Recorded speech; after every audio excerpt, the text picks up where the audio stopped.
ವಿನಾಯಕ್ ಅಂತ ಕಾಂಗ್ರೆಸ್ ಕಾರ್ಯಕರ್ತ. ಸೊ ನಿಮ್ಮ ಯೋಚನೆಗೂ ಬಿಜೆಪಿಯ ಇವತ್ತಿನ ಯೋಚನೆಗಳಿಗೂ ಬದಲಾವಣೆ ಕಾಣಿಸ್ತಿದೆ. ಅರಬ್ ನೆಲದ ಮೇಲೆ ನಿಂತ್ಕೊಂಡು ಅರಬ್ ದೊರೆಯನ್ನ ನನ್ನ ಸಹೋದರ ಮೈ ಬ್ರದರ್ ಅಂತ ಮೋದಿ ಕರೆದಾಗ ಅವ್ರನ್ನ ವಿಶ್ವಗುರು ಅಂತೀರಿ, ಅವ್ರನ್ನ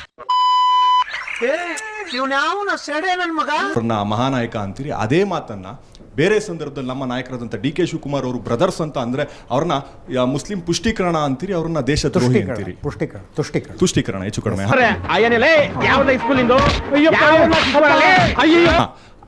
ಆ ವ್ಯಕ್ತಿಯನ್ನ ಡಿ ಕೆ ಶಿವಕುಮಾರ್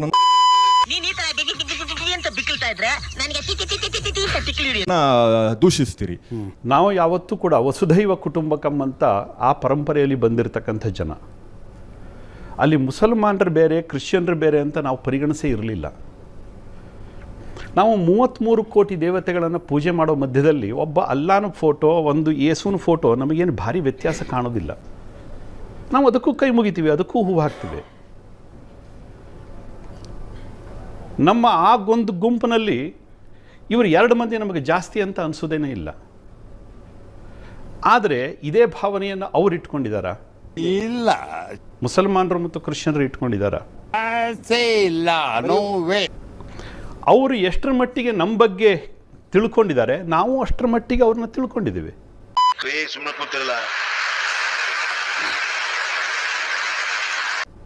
ಅವ್ರು ಎಷ್ಟು ಪ್ರೀತಿ ಮಾಡ್ತಾರೋ ನಾವು ಅಷ್ಟೇ ಪ್ರೀತಿ ಮಾಡ್ತೀವಿ. ಅವರು ನಮ್ಮ ಬಗ್ಗೆ ಎಷ್ಟು ವಿಶ್ವಾಸ ಇಟ್ಟಿದ್ದಾರೋ ನಾವು ಅಷ್ಟೇ ವಿಶ್ವಾಸವನ್ನು ಇಡ್ತೀವಿ. ಆಯಿತು. ಆಮೇಲೆ ಇದು ಒಂದು ಭಾಗ.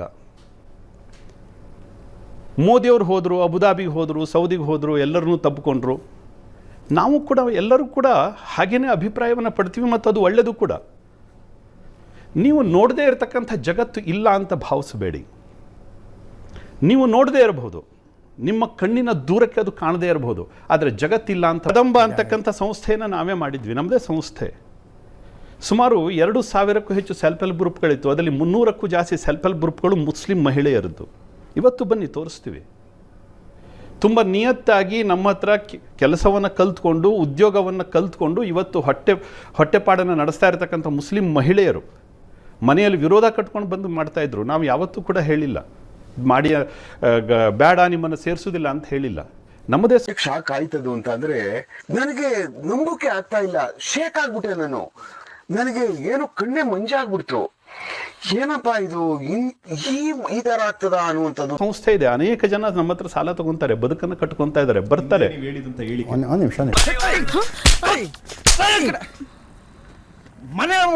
ಡಿಸ್ಟರ್ಬಿಂಗ್ ಮಾಡ್ತೀಯಾ?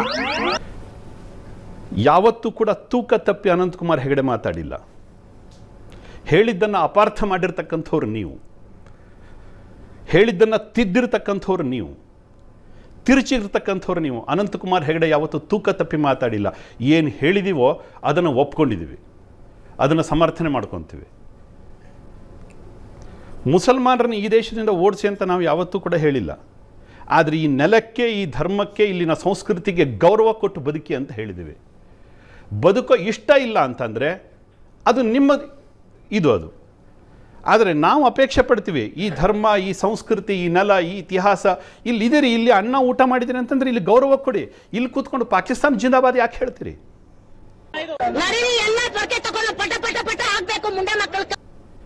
ಇಲ್ಲಿ ಕೂತ್ಕೊಂಡು ರೋಮ್ನಲ್ಲಿರ್ತಕ್ಕಂಥ ಇದನ್ನು ಯಾಕೆ ಜೈಕಾರ ಹಾಕ್ತೀರಿ?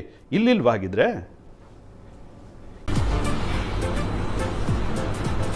ಅಷ್ಟೇ. ಇಷ್ಟು ಹೇಳಕ್ಕೆ ಇಷ್ಟಪಡ್ತೀನಿ. ಓಕೆ ಫ್ರೆಂಡ್, ಬಾಯ್.